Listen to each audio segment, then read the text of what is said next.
Hey, everybody, it's David. I'm your host of Highway to Health podcast series, and it's going to be a fun conversation. You know, this podcast is meant to celebrate the individuals, the organizations that are doing everything that they can. They have made it their mission to improve the industry that we're a part of. And we talk a lot on this show about improving the patient experience, the patient's access to care, and obviously the outcomes that they receive through their patient journey, their care journey.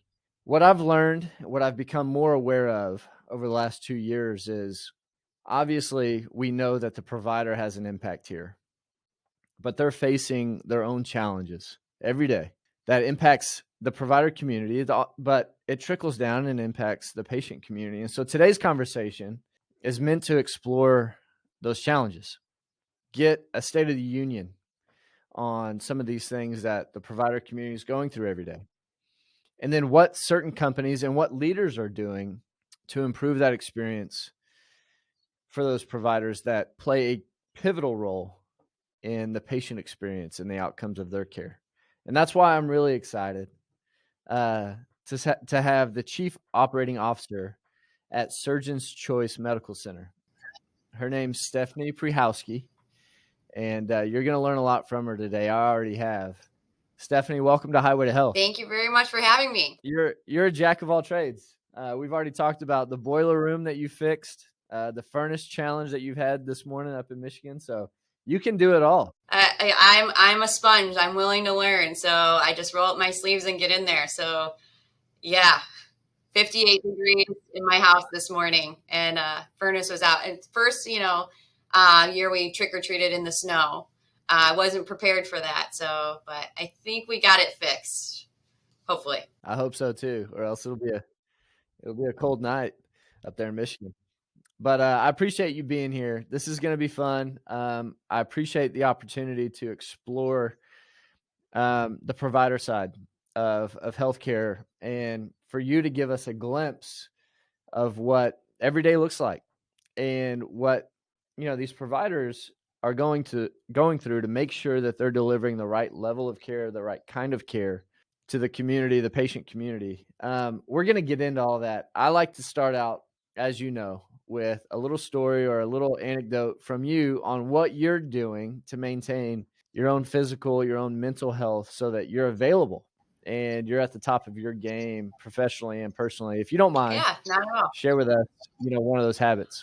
So I was asked this question in a leadership meeting the other day, what's something that nobody knows about you or wouldn't know you want them to know? And I said, well, I'm a Peloton addict.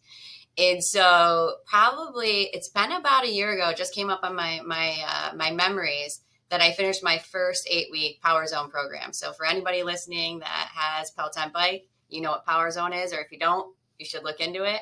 It really got me on my journey of physical fitness, but also how much that ties into my mental health.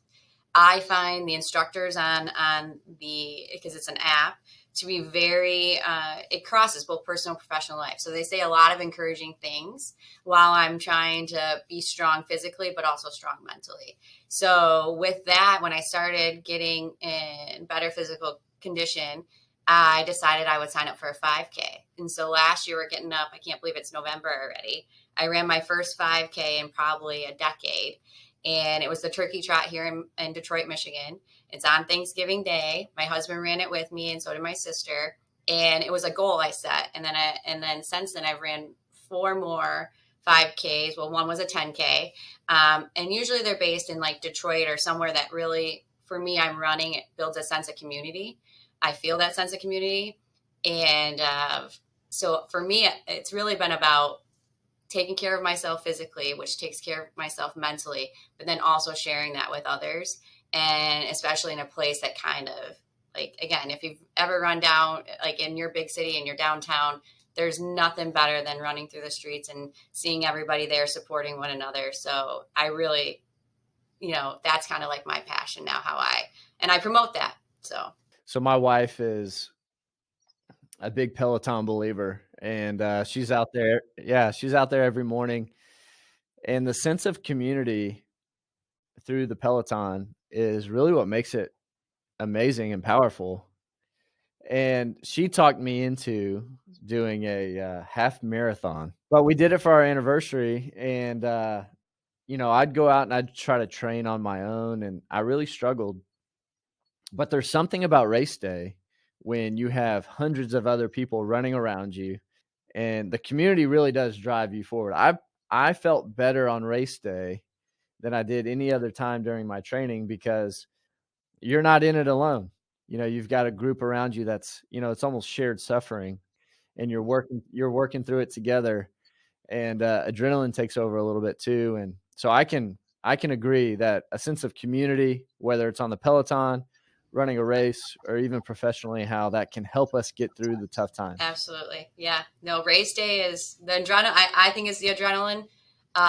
Yeah, definitely. It's overwhelming at times when you're running with people next to you. There's probably no more important time to have that sense of community than right now in healthcare.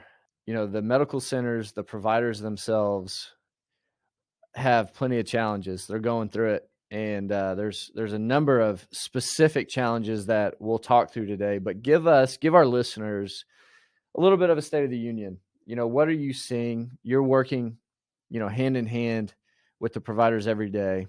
Tell our listeners just kind of at a broad level, and then we'll get detailed later on where you see, the biggest challenges for the provider community.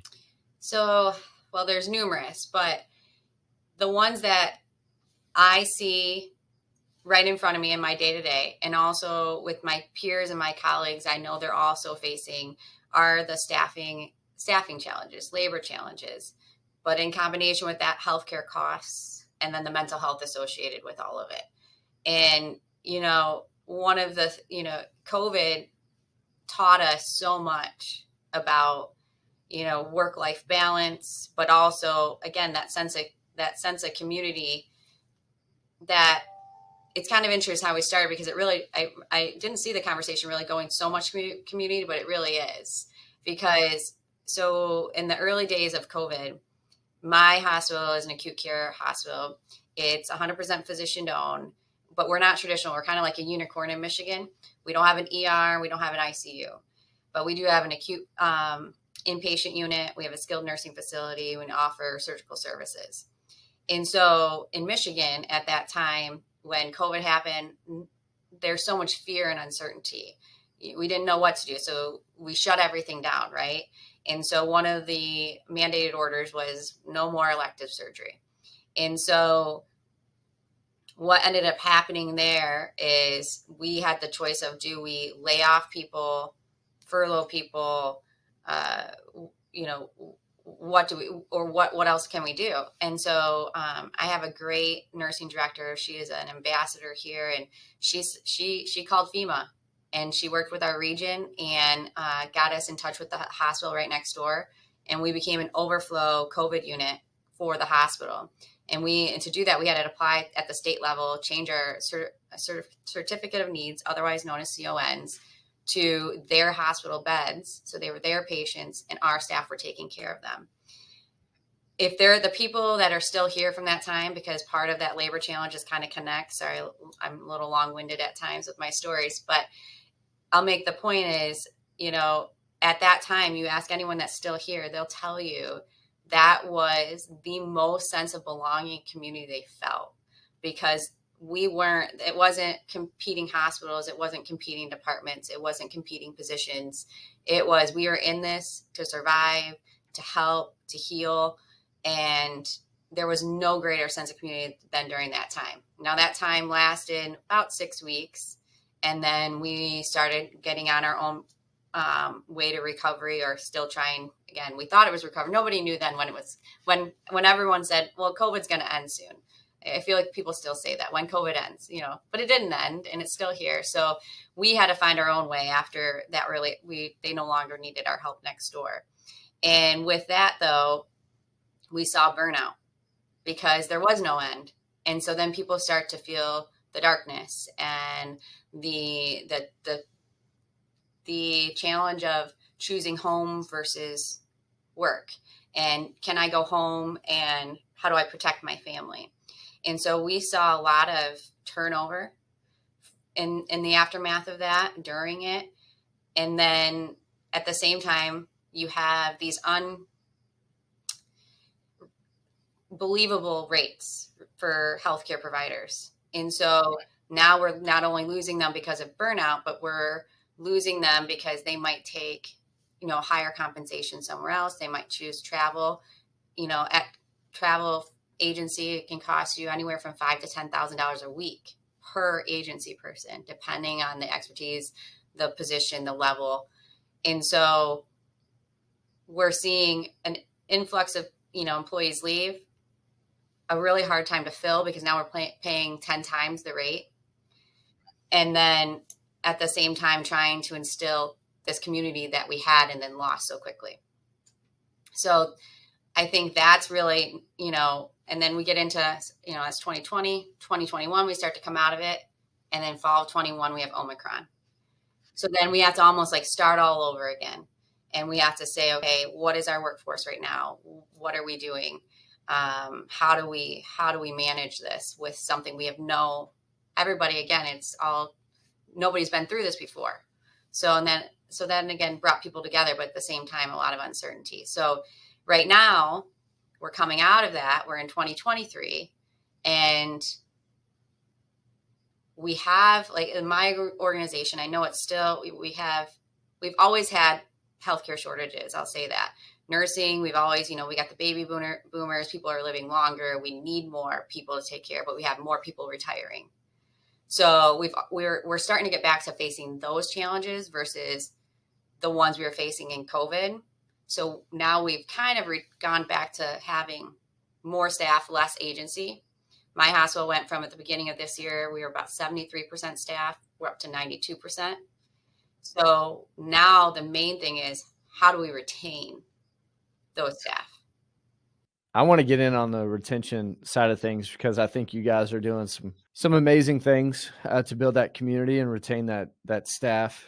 And I want others to be inspired by what you're doing. I had a gentleman on this podcast. He actually is the son of a nurse. He's been in healthcare a long time, led a couple health systems. We were talking about digital transformation and automation, and he stopped me and he said, I need to make sure everybody understands transformation doesn't happen without the caregiver. And we go to these conferences, we go to these shows, and we talk about digital transformation, and we talk about all of the focus that we have on technology. And he just said, I think there should be a refocus on the caregiver because nothing happens without them. That includes culture. It includes physical and mental well-being of your staff. It includes inspiration of those that are taking care of us, all of us. How is Surgeon's Choice bringing that focus to the caregiver? So that's a great question, and kind of touches base what I was just talking about. So in 2021, and again, right on the beginning of another surge, we said we need a roadmap. We need something. We need a foundation to build upon, coach from, and coach to. And a lot of organizations, that's their mission, vision, and values. We had a mission, vision, and values, but was it really anchored in our day-to-day and how we supported and coached our employees? No. And was it still accurate? It was, outdated. It had not been revisited since the opening of the facility. And so myself, and then I have a patient experience advisor who's here about once a week, and her heart lies with patient experience and how the provider can provide that patient experience, that optimal patient experience. And so we got the buy-in from my executive team to say, let's start building a task force on mission, vision, values. And let's include all layers, all different departments in this task force. And there was about 10 to 15 of us. And we essentially rebuilt from the ground up. And we sought out, different organizations we thought were doing that really, really well. and we saw ones that really didn't speak to us. So for example, one of the best ones we had the opportunity to listen to rocket companies, their ISM day, they call it, which is their mission, their choices, their values, and how creative they were, but the hype and the engagement, it was almost like a broadcast. It was very good, and it spoke to you. And so we took a little bit of that, and we came down to our mission now is it redeveloped is to make a genuine connection between healthcare and humanity. And how we stay true to that mission is a play on words. But also very accurate. Our values are our choices. We choose every day how we're going to wake up and how we're going to respond, what our attitude is going to be, what our engagement level is. And so we created a set of choices to anchor that into how to guide management when, they need to help an employee stay accountable, but also for an employee that's feeling lost, what can they go back to? And everything's based on, it has a cultural and behavioral meaning, and it also has a how to make it real meaning. So make it real is, we choose to be real as the first one, and it's relational, empathetic, authentic, and good listeners. And we embed that throughout all the other choices and how you can personally align to that, to making it real when you show up here at work. The vision, the values sound similar. On paper, they look accurate and well-directioned. But then we've been at places where it's well implemented, and leadership plays such a huge part in this. And I think Surgeon's Choice, being provider owned, is a key element to the leadership being aligned and being actionable and accountable to that vision, to the mission, and to the choices that you're making for your staff. I'm actually so glad you said that, because I really think, and especially when we're doing this, because you have to get buy-in, because people are sitting at the table thinking, well, how is this any different? Why are you different? Why is this place different? And I'm not gonna lie, I've struggled with that at times. I think my group has struggled with that at times. But what's different is we then go back to our mission and our choices, and we teach, like, we hold ourselves accountable to them and showing up to it. And so what we did too, to make sure that implementation, that anchoring was different than the previous mission, vision, values, and exactly what you're saying, where everyone has one, but do they even know what it is, and how are they actually showing up? We have a work group, and we have an employee engagement group. And so the work group is the leadership, department leaders, and the goal of that group is to really anchor the choices within the culture by implementing different programs and initiatives across the organization. And then the employee engagement group, that's really the staff members with a leadership sponsor. So the leadership is expected to try to allow their staff member time to get out to go to these committees that are once a month. And again, at the staff level, if they're off, then the leadership sponsor has to come in and fulfill that role that day. But theirs is to really start bringing in activities that employees are seeking and wanting. And then if it's something outside that's larger, they go to the work group. So for example, we just had our chili cook-off yesterday. I did enter. I did not get first place, but I did get third. And I really can't say because I've been caught in this already. My husband made the chili, but he does a really good job with the chili. So I was honest in that. But and again, I'm sitting there, and there was 9 different chilies that people entered in. And the point of employee engagement is to get employee engagement. So I'm sitting there, and I got this, I feel like a dumb, smile on my face, because I'm so happy, because I look around and I'm like, this is working.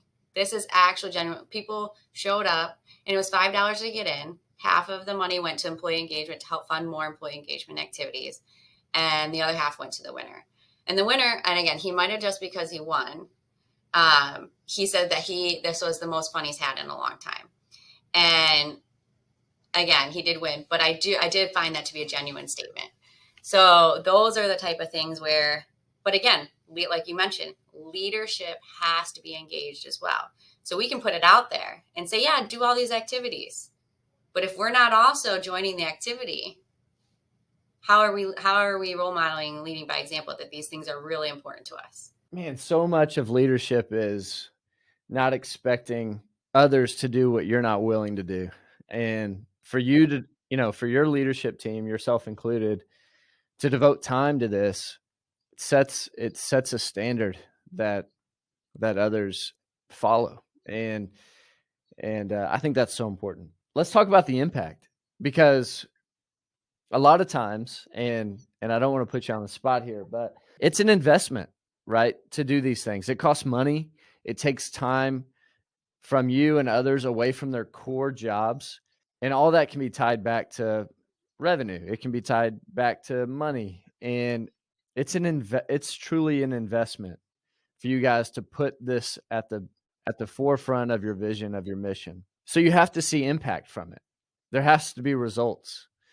And as a sales guy, and I used to sell technology to companies just like yours, organizations just like yours, an ROI was table stakes for me, or else if I wasn't impacting margin, it didn't matter what the mission was, because it's that important. So what kind of results are you seeing, whether it's in retention rates, or maybe you're tracking engagement in a different way? How are you seeing all of this effort and investment in community engagement paying off?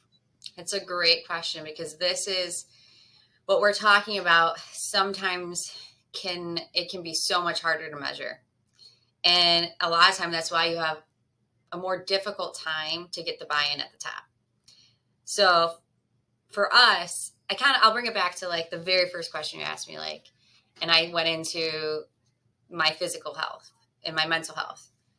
That is something I do daily. Like, if, most days, it's 7 days a week. If I miss a day, there's a very important reason why, because consistency over time, it builds that resilience and that mental strength, right?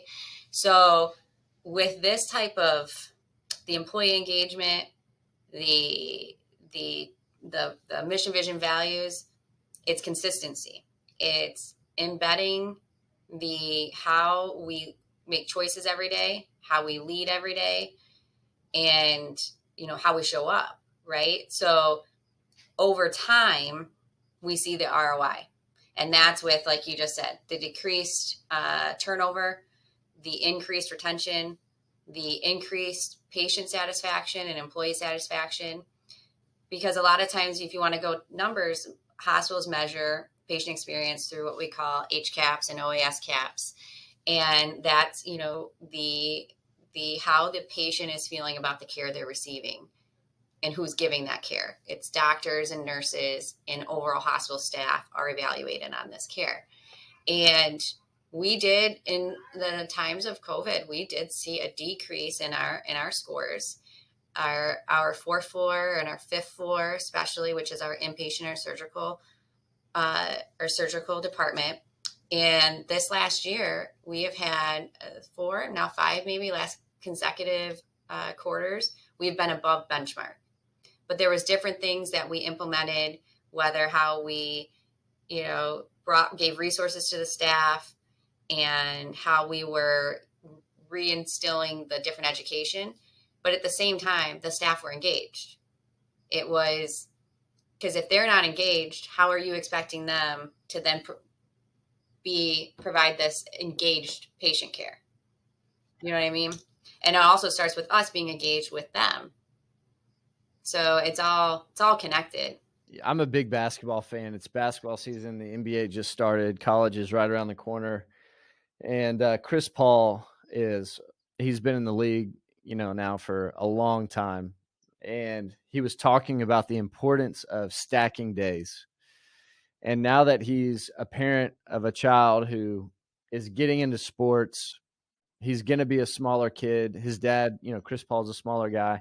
How tough it is to stress the importance of just stacking days and putting, that benefit, having delayed gratitude, and understanding that consistency of stacking days pays off in the long run. If you work out once, you're not going to see it in the mirror. Over time, your body changes and your mind changes. You start to enjoy the journey. You start to enjoy the process, and it will pay off. But community building, patient engagement, provider engagement, employee, that's not a short-term game. It's a long-term game. But if you do it consistently, you start to see and reap the benefits of that strategy. And it sounds like, Surgeon's Choice is starting to experience those after a period of really tough times, starting with COVID and maybe even before then. Exactly. Yeah, definitely. And, one of our strengths and our weaknesses is we are so small. So when we lose one person, two people in a department of 25, that really hurts us on a larger level than, departments that are hundreds of people. And so, yeah, really being intentional with our leadership, how we come in every day. That was one of the things so part of what I do, also part of my accountability is one-on-ones with my direct reports. And then with certain clinical leaders, I'll go one step below that. And like some of my charge nurses and managers. And I said the year of 2023 is going to be our year of intention. And because I really felt, what I saw is that we have to be intentional with whether it's working out, showing up at work, whatever it is, inside or outside of the workplace. But it starts with us and what our mindset is. So how do you stay healthy? How do you set those intentions? And honestly, it's been great. I have now some of my own direct reports are doing one-on-ones with their staff. So it's just continuing to reach down to the varying levels to get to that engagement. With the high amount of stress and pressure that's on our providers, mental well-being, mental health is such a topic right now, and for good reason. I would imagine being closer to your staff, having a relationship there might help you guys become aware or identify, mental health challenges that some of your staff are experiencing, and might provide you the benefit of avoiding, a larger episode. Have you seen that relationship that you've built with your staff pay off in that way? Yes. Yes. And I could probably go off in a lot of different directions on that, because yes, self-awareness, self-reflection about our current state, where we're at. I'm actually reading this book right now. It's on my desk. It's called Leadership and Self-Deception. I don't know if you read it, I think it's Arbinger Institute. And I'm only about halfway through, but it touches on this and the fact that it's called getting out of the box. And when you're in the box, when you're making decisions or you're leading teams, you're not necessarily looking at people as people. You're looking at people as objects. You have a task to get done, you're moving on to the next. But really the key to leadership and keeping these relationships is getting outside of the box and looking at people as people. How are you delivering messages, especially the hard messages? And I think that's something I learned early in my career and at this organization was I have to have expectations and accountability to run the organization.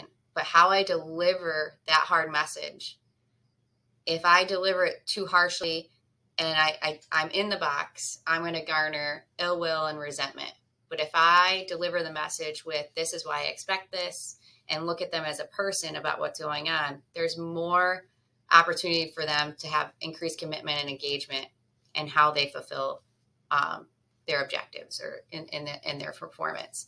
So here I did, for example, I noticed there was a staff member. She's at an entry-level position. She's very involved in the employee engagement committee.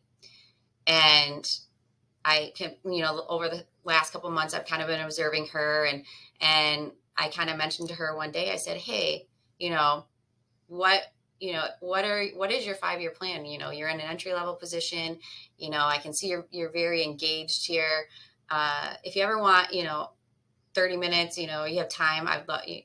Feel free. My door's open to come talk to me. And so she didn't say anything right away. And then the next day she emailed me and said, actually, I want to take you up on that.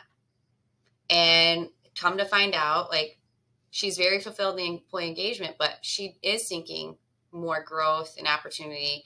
And because I had interacted, because I interact on multiple levels of the organization, I was able to pick up on that she was seeking something. And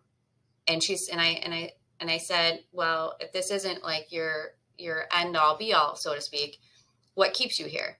And she said, employee engagement. So it's one of those things where the fact that I am interacting with these people, I'm going to help not only retain her at the organization, but I might be able to find somewhere here or maybe outside of here for her own professional growth. And you talked about tough messages, and you shared something with me in our last conversation that I'd like you to share with the rest of us. It's this idea of coaching up or coaching out. That ties into belonging, accountability, and trust. Will you explain that to our listeners a little bit? Yes, absolutely. So coaching up or coaching out. I learned this again back when, probably about when I started here 6 or 7 years ago. But I didn't fully understand how to implement it because of what you just mentioned, the hard messages. So a lot of what I promote and what I promote for myself, professional growth, and promote for my leadership growth in the organization, is always making sure that we're constantly learning, reading, anything we can get our hands on so that we can continue to, I guess, progress, elevate our mindset. One of the things I actually have written on my whiteboard that's in front of me is the diagram of performance and trust. Performance is on the vertical axis and trust is on the horizontal axis. And when in my position now, I don't have as many staff members underneath me, but as a middle manager, and for anyone that's listening that's been a middle manager, that is hands down the hardest job you can ever have. Because a lot of times you're trying to manage your own emotions while manage other people's emotions. And so a lot of times we confuse ourselves on what is a high performing, low performing employee.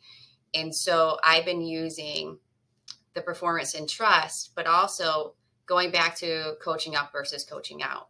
So how somebody can identify whether or not they need to coach up an employee versus coach out an employee, I go to that performance and trust. And I'll ask the manager, where do they feel that their employee falls? Does the employee have high trust? And then they go, so good. And does the employee have high performance? Good, that's great. But what if the employee has high performance but low trust? And where does that fall? And how does that align, going back to the mission, vision, and values, with the culture that we're trying to get to in the organization? Because if I can't trust you, how is the person next to you? How are we going to then accountability, the belonging, the accountability, and the trust? It all erodes. So, at that point, I asked the manager, how do we, if we have a high performer, which is great, low trust, what is that? What actually is underneath that? And that's where we start to coach up. But there's only a certain threshold to where we have tried to put whatever measures, resources, plan in place to coach somebody up. When do we then switch to, should we be coaching out? And in my mind, coaching out, in whoever's listening, termination versus finding a better fit somewhere else versus, having this open conversation and dialogue with the employee about where we're actually at. And I've had I haven't gotten here without doing a lot of coaching up and coaching out. And I've done it very good, but I've done it very bad.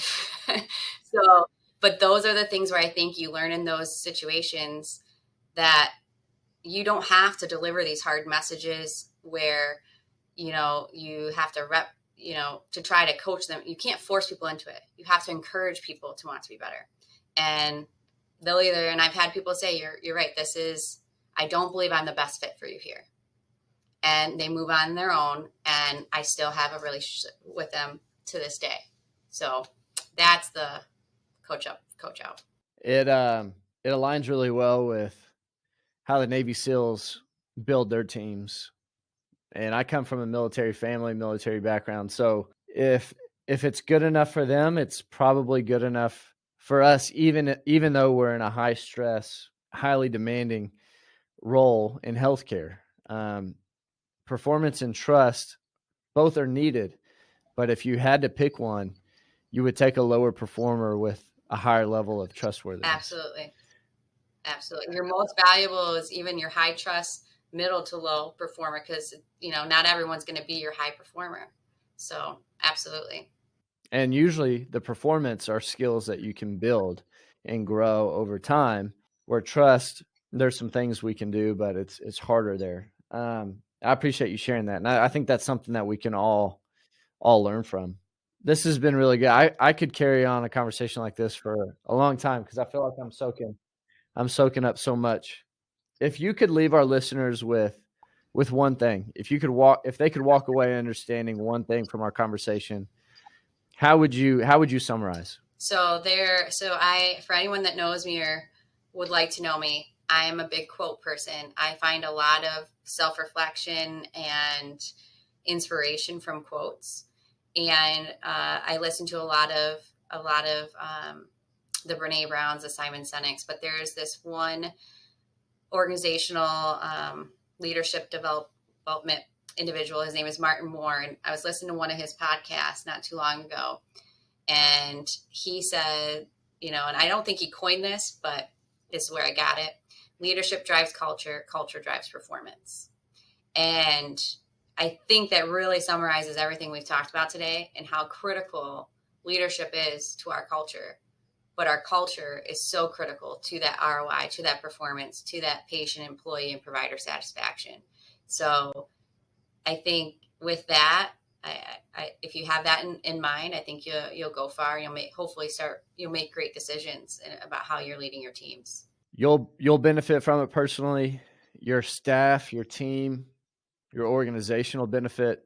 The entire community will. And just to add my own piece here is I don't think it was by accident or coincidence that we started this conversation talking about community and how it can help you go farther and do more than you could on your own. That's proven by the culture, the community that you've built at Surgeon's Choice. I would encourage and hopefully inspire those listening to take some of those elements, take a honest look and perspective at the organization that they're at, the community that they're building, and start taking those leadership steps necessary, because it's going to take everybody. It's going to take a village, especially in healthcare, and the leadership sets the tone. So, Stephanie, thanks for doing what you're doing at Surgeon's Choice. Thank you for your organization, and your community, your patients are benefiting from it. So thank you. Well, thank you, David, for having me. It was a pleasure. Like I said, we could probably still go on, but we'll leave it at that for now.